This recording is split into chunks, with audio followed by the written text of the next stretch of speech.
बिस्मिल्लाहिर्रहमानिर्रहीम। अस्सलाम वालेकुम नाज़रीन, लाइव डॉक्टर शाहिद मसूद के साथ मैं हूं नाइला अली। नाज़रीन, आज वज़ीर आज़म इमरान खान साहब की ज़ेर सदारत कोरोना वायरस से मुतल्लिक एक आला सतही इजलास हुआ। इसके अलावा सुप्रीम कोर्ट ने कोरोना वायरस से मुतल्लिक अज़ खुद नोटिस केस की समाअत करते हुए वफाक और सूबाई हुकूमतों की रिपोर्ट्स पर अदम इत्मीनान का इजहार किया है। दूसरी जानब आमदन से ज़ायद असासाजात केस में शहबाज शरीफ साहब आज नैब में पेश हुए समेत दीगर अहम मौज़ूआत पर बात करेंगे। हमारे साथ स्टूडियो में मौजूद हैं डॉक्टर शाहिद मसूद। डॉक्टर साहब, कोरोना वायरस खुद नोटिस केस की समाअत करते हुए सुप्रीम कोर्ट ने आज वफाक और सूबों की जो रिपोर्ट है उस पर अदम इत्मीनान का इजहार किया है। क्या वफाक और सूबाई हुकूमतों की जानिब से अब कोई ऐसी मौसर हिकमत अमली सामने आ सकेगी जो बाकी काम कर सके?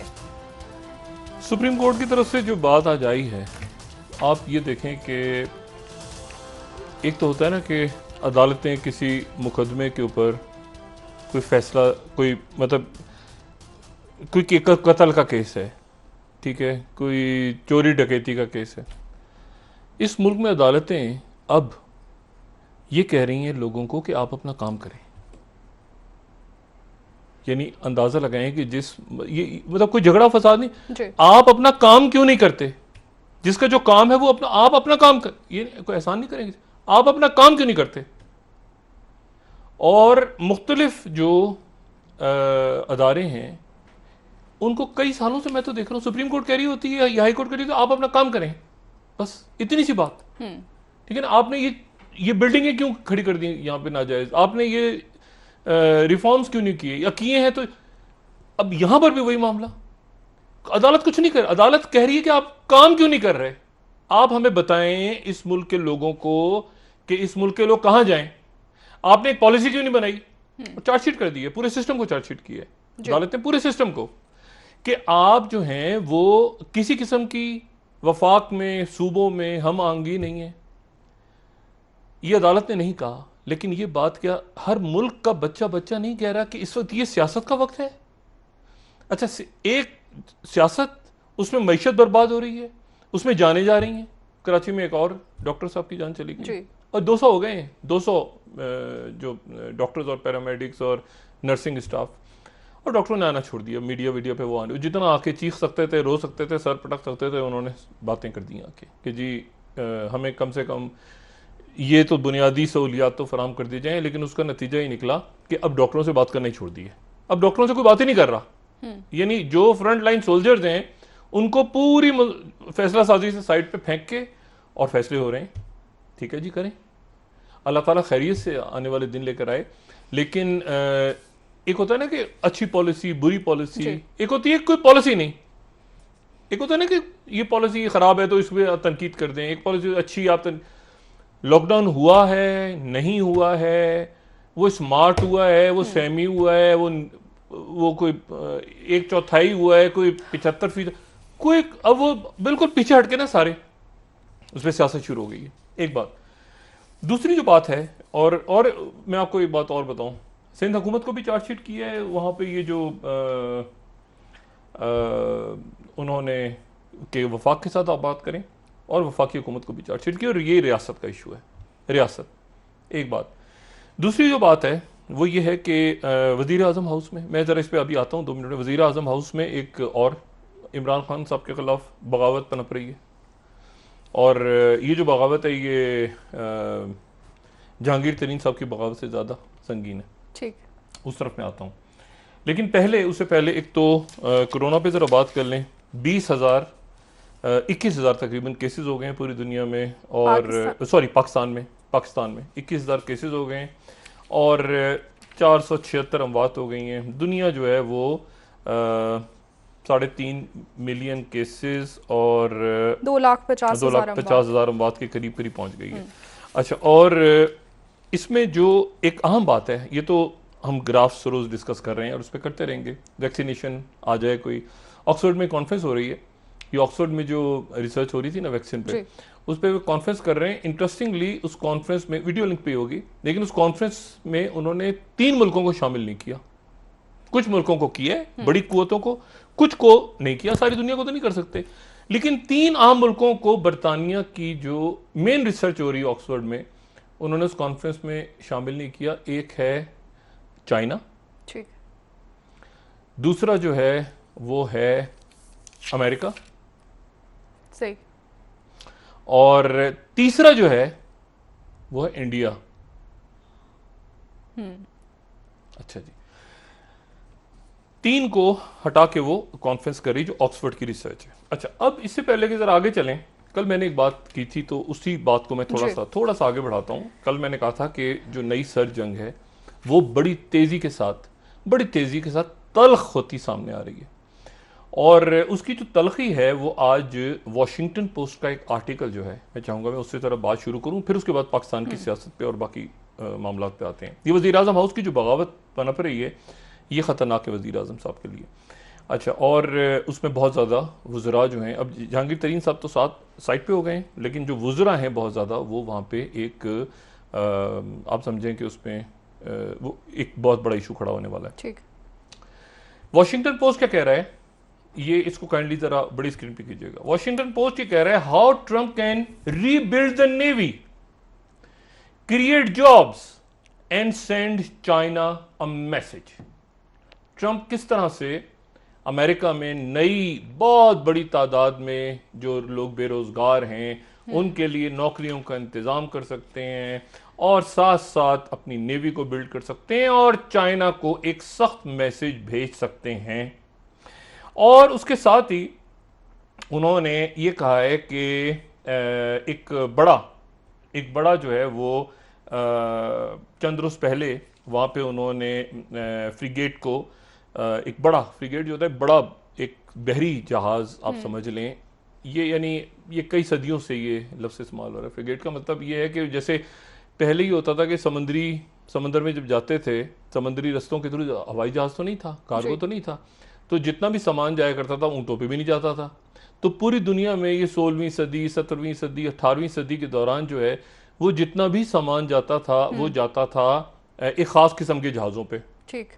और ख़ास किस्म के जहाज़ों पे जाता था, तो उन जहाज़ों के ऊपर आपने शायद लोगों ने मूवीज़ में देखा हो किसी तरह, उन जहाज़ों पे तोपें वगैरह लगी होती थी बहुत सारी, और क्योंकि उन्हीं के ऊपर पायरेट्स जो है वो अटैक करते थे, वो कज़ाक, वो लूटने की कोशिश करते थे सामान, तो उसको फ्रिगेट्स उनको कहा जाता था। फिर वो फ्रिगेट जो है वो बहुत ज़्यादा, फिर पूरी दुनिया में ये हो गया कि वो 18 तोपें हैं जी इस जहाज़ के ऊपर जो है वो 28 तोपें हैं। ये तारीख में एक ये बड़ी इसकी फ्रिगेट्स की एक ज़बरदस्त किस्म की तारीख है।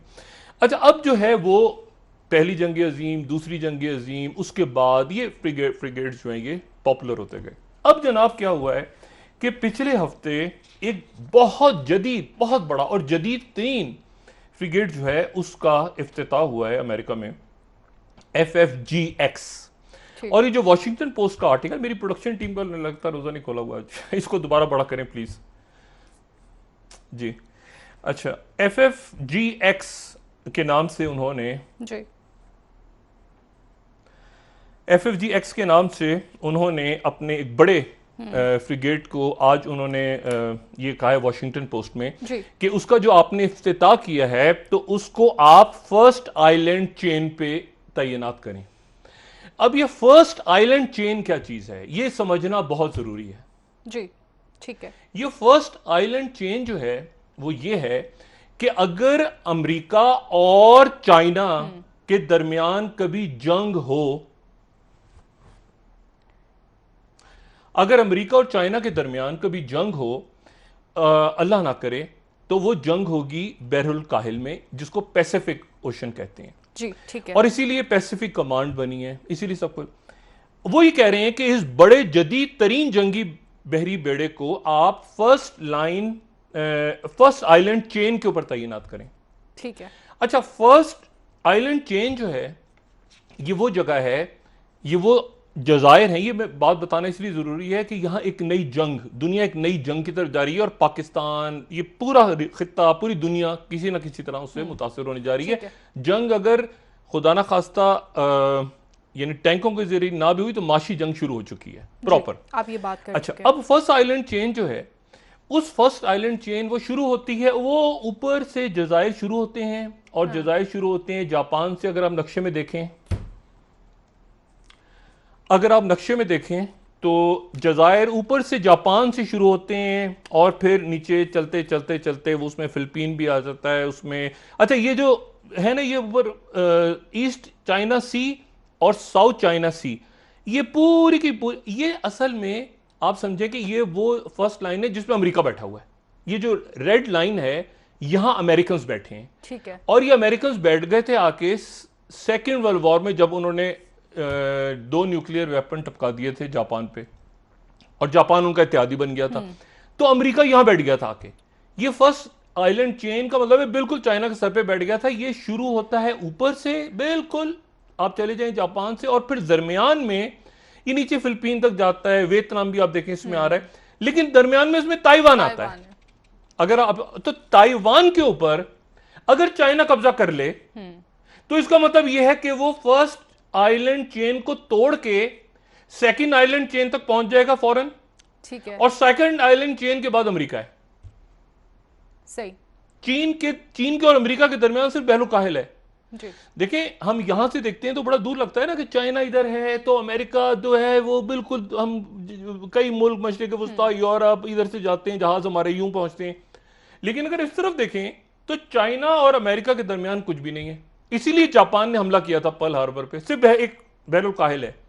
इसीलिए अमेरिका ने बिल्कुल चीन के पास जाके उन जजीरों के ऊपर अपनी फौज तैनात की हुई है, वहां पे बेसिस बनाए हुए हैं, और उसमें एक ताइवान है। अब अमेरिका में ये शोर है कि वो जो फर्स्ट आइलैंड चेन है जो अभी तक हमारे पास है, जो जजायर हैं, उनके ऊपर फौजों को तैनात किया जाए। जापान परेशान हो रहा है, जापान परेशान हो रहा है कि इस मौजूदा सूरत हाल में देखें मशरिकी वुस्ता हाथ से निकल रहा है अमेरिका के, और मशरिकी वुस्ता के हाथ से निकलने के अंदर, क्योंकि अमेरिका खुद बहुत ज्यादा इंटरेस्टेड नहीं है अब तेल में, लेकिन जो सबसे ज्यादा नुकसान हुआ है फौरी अमेरिका के थोड़ा सा पीछे होने का मशरिकी वुस्ता से, वो साथ ही इंडिया को भी हुआ है। उसकी वजह यह कि इंडिया उस फर्स्ट चेन आइलैंड्स का मेंबर नहीं है, लेकिन स्ट्रेटेजी तो इंडो पैसिफिक है ना।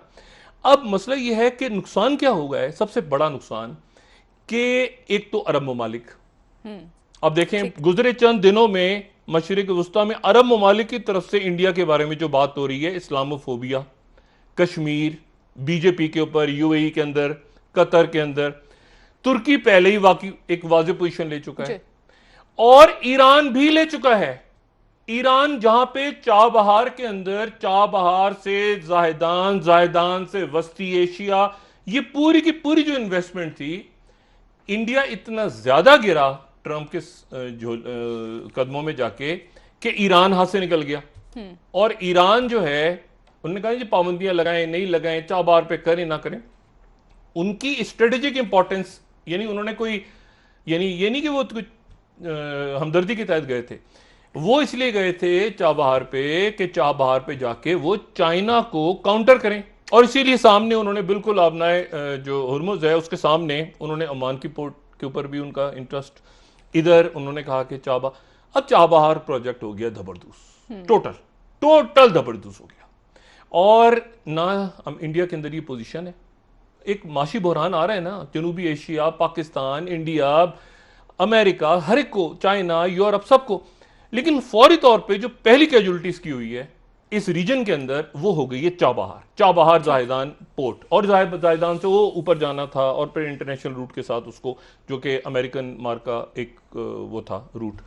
अच्छा, अब इस पूरी सूरत हाल में एक तो अरब वर्ल्ड, दूसरा ये है कि कुल आज आप देखें वजीर आजम पाकिस्तान जो हैं इमरान खान साहब की बात हुई एथोपिया के वजीर आजम से।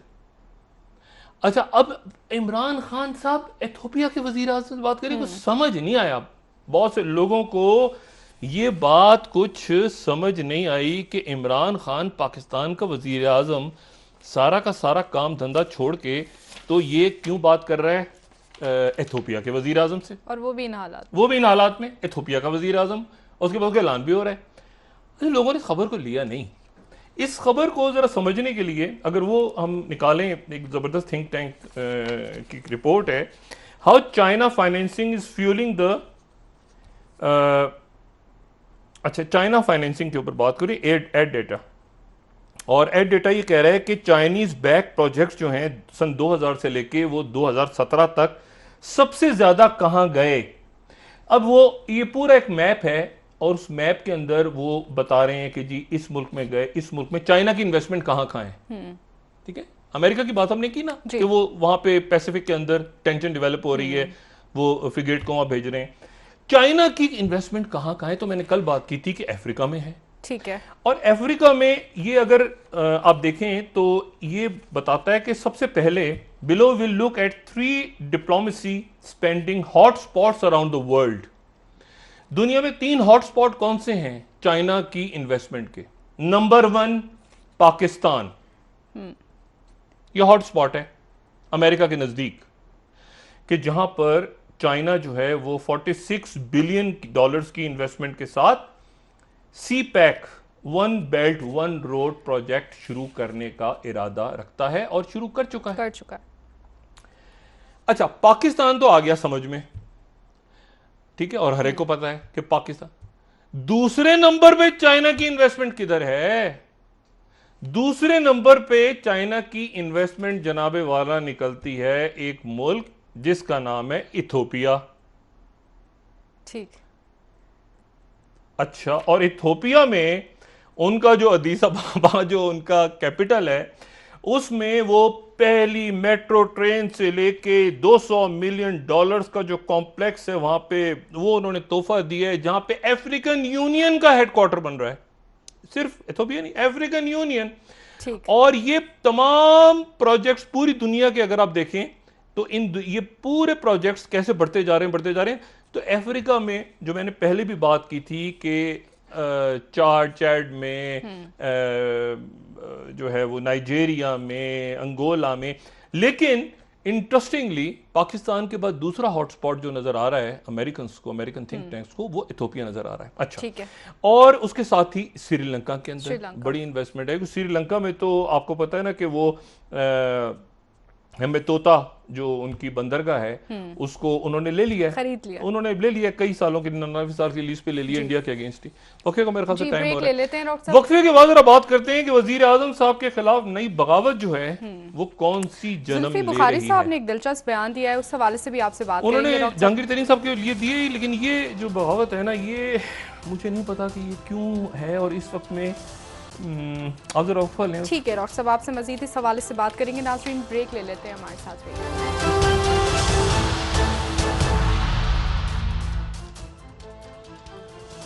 वेलकम बैक नाज़रीन। जी डॉक्टर साहब, जो कानूनी बहरान के हवाले से आपने जिक्र किया, क्या आप समझते हैं कि हुकूमत किसी तरह से कोई ऐसी हिकमत अमली सामने लेके आएगी जिसकी वजह से इन बहरानों पर काबू पा? ये आईनी बहरान है, ये कॉन्स्टिट्यूशनल क्राइसिस पैदा हो रहा है। और अगर आप इसमें देखें इस रियासत की सूरत हाल, तो वो 18वीं तरमीम से किसके पास क्या इख्तियारात होंगे, किसके पास क्या इख्तियार, इस पे झगड़ा है वफाकी हुकूमत और सूए का।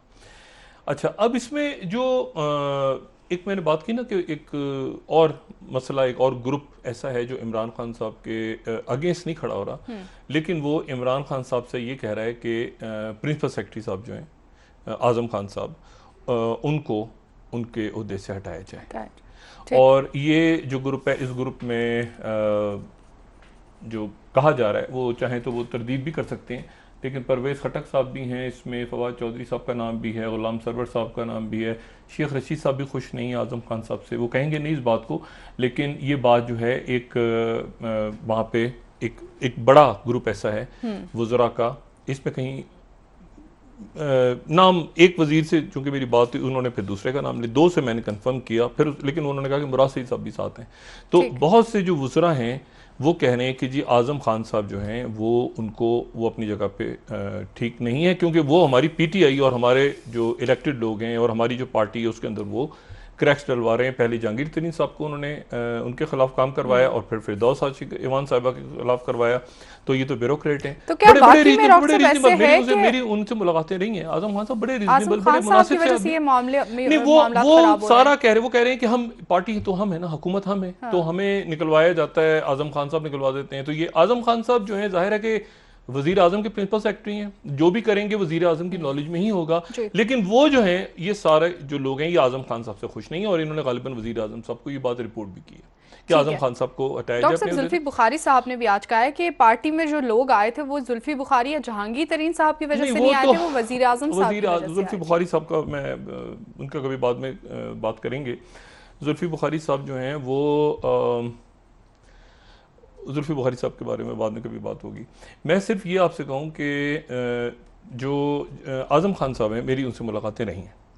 आजम खान साहब मुनासिब ब्यूरोक्रेट हैं, लेकिन जो प्रिंसिपल सेक्रेटरी काम होता है वो कर रहे हैं। वो ये कहते हैं, जो सियासी रहनुमा है वो ये कह रहे हैं कि आजम खान साहब कौन होते हैं ये करने वाले, कि हमारी पार्टी के अंदर वो रिफ्ट करवाएं और ये ग्रुपिंग करवाएं और ये करवाएं, तो वो उनको उसका हिस्सा समझ रहे हैं। अब वो जाने, हुकूमत के वज़रा और आजम खान जाने और वज़ीर आज़म जाने, लेकिन एक बुहरान अंदर जन्म ले रहा है। अच्छा, इसको काबू पाना ज़रूरी है।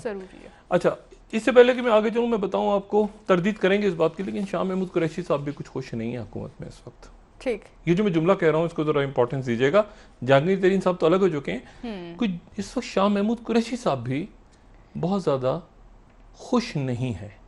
हुकूमती हजार दफ़ा तरदीदें कर दें, वो हुकूमत में खुश नहीं है। बस इतनी बात। ठीक।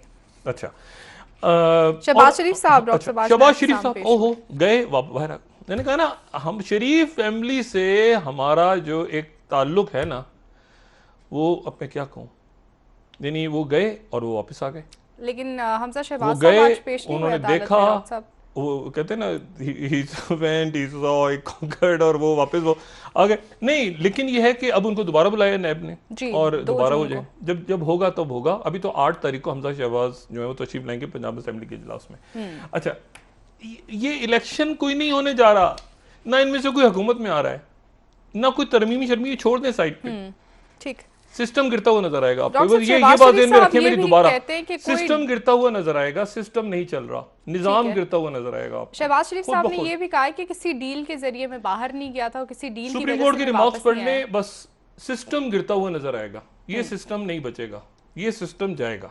ठीक है, जमहूरियत रहेगी अपनी जगह, ये सिस्टम जाएगा और जाता हुआ नजर आएगा। मैंने सिस्टम की सुपारी ली हुई है ना, क्या करूँ। अच्छा, मैं आपको पहले तो ये बताऊं कि ये मैं इधर आता हूँ, ये सुप्रीम कोर्ट के अंदर जो कुछ हुआ है और ये जो बगावत जन्म ले रही है और ये 18वीं तरमीम पे जो पस पर्दा बातचीत चल रही है, उसके समरात क्या हैं क्या नहीं है, और ये नैब ऑर्डिनेंस, ये सारा कौमी असम्बली का इजलास होना था, लेकिन कौमी असद कैसर साहब, अल्लाह ताला उन्हें सेहत दे, गवर्नर सिंध को भी सेहत दे, सबको सेहत दे। डॉक्टर की डेथ हो रही है, डॉक्टर्स की और आम शहरियों की, लोगों की।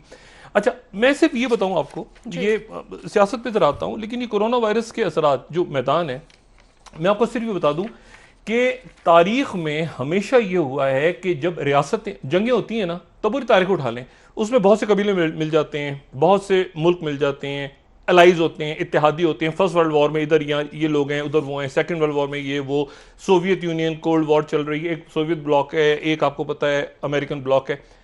ये जो अब जंग हो रही है ना, ये इसमें कोई किसी का नहीं है। ये एक ऐसी जंग छिड़ गई है कोरोना वायरस के बाद कि इसमें दुनिया, इसमें रियासतें, अब मुल्क अपने आप को देख रहे हैं कि हम कैसे बचेंगे। और अमेरिका की हार्ड पावर है पूरी दुनिया में, अमेरिका की बेसिस हैं, अमेरिका की फौज है, चाइना की फौज नहीं है, चाइना की इन्वेस्टमेंट्स हैं। चाइना की फौज तो पीछे बैठी है अभी। चाइना ने कर्जा दिया है किसी को, कहीं इन्वेस्टमेंट्स किए हैं, कहीं तोहफे दिए हैं, कहीं। चाइना जो है वो अपनी, आप समझें कि एक बिल्कुल मुख्तलिफ डिप्लोमेसी के साथ दुनिया में आ चुका है। और ये जो पोम्पियो ने आज दोबारा कहा है, पोम्पियो ने दोबारा कहा है कि हमारे पास इस बात का सबूत है कि ये चाइना से हुआ शुरू, चाइना के बिल्कुल इंस्टीट्यूट ऑफ वायरोलॉजी जो है वुहान के अंदर, वहां से शुरू हुआ। और इसमें जो है वो डोनाल्ड ट्रंप अमेरिकन प्रेसिडेंट ने दोबारा ये बात की है, और ये जो है ये जो बाइडेन भी करेंगे, मैंने कल भी बात की। इसके नतीजे में कोलैप्स हो रहे हैं, अदारे कोलैप्स हो रहे हैं। दूसरी जंग अजीम के बाद बना था ना यूनाइटेड नेशंस, 5 सिक्योरिटी मेंबर कौन से थे? P5, वो क्या थे? वो कौन से मुल्क थे? वो गायब हैं। वो इस वक्त आपको दुनिया की पावर्स में नजर नहीं आ रहे, ठीक है ना, जो खासतौर पे यूरोप के मुल्क हैं। अब मामला ये है कि उसके बाद वो कहां गया? G7 अंजुमन 27 बाहिमी। उनका G7 का इलामिया नहीं जारी हो सका, इसलिए कि वो पोम्पियो साहब ने कहा कि वो वुहान को करो, नाम लो उसका, वुहान वायरस, उन्होंने काम नहीं करेंगे, G7 गायब। फिर उससे एक बड़ा G20 है, G20। अरे इधर मिल रहे हैं, उधर जप्पी पा रहे हैं, हिल रहे हैं, जो इतने बड़े क्राइसिस में G20 ये खत्म हो रहे हैं फोरम्स।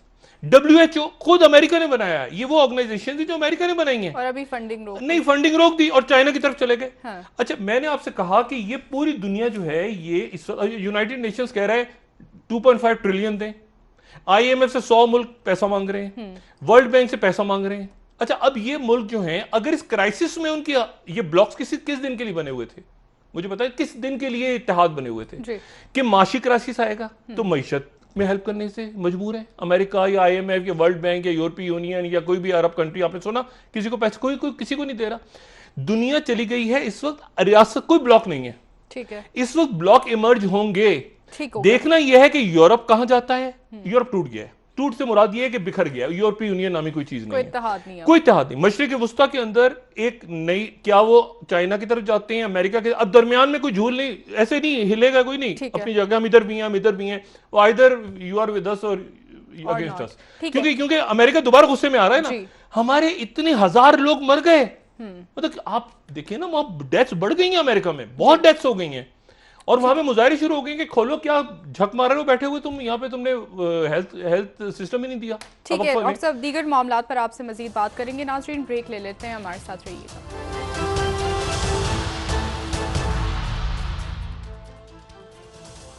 वेलकम बैक नाज़रीन। जी डॉक्टर साहब, आज कोरोना वायरस से मुतल्लिक जो खुद नोटिस केस की समाअत हुई है सुप्रीम कोर्ट में, आज सख्त अहकाम जारी किए गए हैं कि अगर एक यकसा पॉलिसी नहीं अपनाई गई तो सुप्रीम कोर्ट की जानिब से ऐसा हो सकता है कि अबूरी हुक्म दी एक अबूरी, लेकिन आज हुक्म जारी नहीं हुआ। आज जो समाअत हुई है उसमें जज साहिबान ने रिमार्क्स दिए, और बुनियादी तौर पर ये वो रिमार्क्स हैं, ये पूरा मुल्क ही पूछ रही है ना, ये सवाल तो पूरा मुल्क पूछ रहा है कि ये गैर मुल्की इमदाद आई है कि नहीं आई, आई है तो कहाँ गई है, मास्क मार्केट में कैसे मिल रहे हैं, मुझे पता है चाइना से आया, फर्ज करें चाइना ने मास्क दिए तो वो मार्केट में कैसे मौजूद है, बाजार में कैसे बिक रहे हैं, बड़े बुनियादी सवाल हैं। राशन राशन देखें ना, बात ये है सारी कि अब वो सानिया निस्तर साहिबा को जवाब देना चाहिए आके, और सानिया निस्तर साहिबा जो है वो बस सानिया निस्तर है, कोई पूछ तो नहीं सकता ना, कोई बात भी नहीं कर सकता। अब मसला ये है कि इसी तरह से तो उन्होंने आज जो रिमार्क्स हैं वो कहते हैं कि जी मुल्क में मुकम्मल तौर पर इस्तेसाल हो रहा है, जामिया पॉलिसी बना के तमाम फैक्ट्रीज को काम करने की इजाज़त होनी चाहिए, वफाकी हुकूमत की पॉलिसी सिर्फ 25 किलोमीटर तक महदूद है। अच्छा, वैसे इस्लामाबाद में भी क्या हो रहा है, ये भी एक सवाल ही है, इस्लामाबाद में खुद क्या हो रहा है। अच्छा, वो कह रहे हैं एक वजीर कुछ कह रहा होता है तो दूसरा कुछ कहता है। एक सूबाई वजीर कहता है कि वजीर आजम के खिलाफ पर्चा दर्ज कराएंगे, यानी सूबाई वजीर का दिमाग बिल्कुल आउट है। अच्छा, तो अब ये जो है ये एक हफ्ते के अंदर अंदर इन सब ने सुप्रीम कोर्ट के अंदर ये पॉलिसी जमा करवानी है, वरना सुप्रीम कोर्ट एक हुक्म जारी कर देगी। आज का है कि सूबों के पास नहीं, देखें मसला क्या है, इंसानी जाने और मईशत, ऐसे ही है ना इसमें। अब मसला ये, या तो जाने बचा लें और मईशत चली जाए, ठीक है, एक पॉसिबिलिटी, या मईशत को बचा लें और इंसानी जाने। अब दोनों ही तरफ से अगर ऐसी पॉलिसी हो कि दोनों ही चीजों का नुकसान हो, अब हफीज शेख साहब भी नाराज हैं, खबर नाराज हैं, हफीज शेख साहब नाराज हैं, वो कहते हैं असद उमर ये चलते फिरते मुझे चुटकी मार के निकल जाता है, ये कहां से आ गया वापस। असद उमर साहब बैठ गए ड्राइविंग सीट पे। अब मसले, हफीज शेख साहब गायब, आप कितने दिन हो गए हफीज शेख साहब ने किसी सवाल का जवाब दिया, इमरान खान साहब बैठाते ही नहीं कि असद बताओ यार, असद जवाब देते हैं, हफीज शेख साहब गायब। अब मसला ये है कि वो फिर वैसे ही IMF को सर पैर ही नहीं, दुनिया दाएं बाएं होगी, तो सारे वहां से आए हुए थे ना। अब ये IMF का क्या बनेगा, वर्ल्ड बैंक का क्या बनेगा, कौन क्या होगा, क्या किसको क्या, बजट सर पे बजट कौन क्या, एक बजट का मैंने पूछा बजट आना है, कह रहे बजट वाकई आना है, मैंने ओहो हमें ख्याल नहीं ना, तो दफातर तो बंद है। सवाल ये वाकई आ सकेगा, कैसे आए, कहाँ छपेगा, कहाँ छप रहा है, कौन से प्रिंटिंग प्रेस पे कहाँ मीटिंग हो रही है, कहाँ पे बजट आएगा ना, आना तो है, लेकिन वो कैसे आएगा, कहाँ से, कौन। डॉक्टर साहब बहुत शुक्रिया। जी नाज़रीन, प्रोग्राम का वक्त खत्म हो गया है, कल इंशाल्लाह दोबारा आपसे मुलाकात होगी। मुझे नाइला अली को इजाज़त दीजिए, अल्लाह हाफ़िज़। जी डॉक्टर साहब, अपना दोस्तों रिश्तेदारों गुरदोनवा के लोगों का सब ख्याल रखिएगा, अल्लाह हाफ़िज़।